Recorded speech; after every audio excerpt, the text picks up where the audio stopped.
ƙarya kike baki san kowa ya miki san.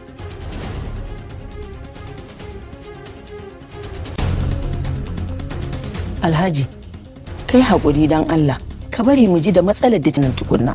Wacce ya zama dole da Khalid da Maryam. Ke ma zan haɗa ki da Yusuf a satin na ɗora.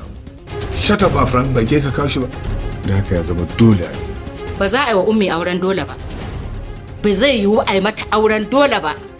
A bata wanda take so ta aura. Dan Allah ki haƙurin kawo ƙarshen rashin hankalin yarinya. Yusuf da idona ba wai wani ne i gaya mun ba, da idon nan nawa na ga abin da Yusuf ya yi mata.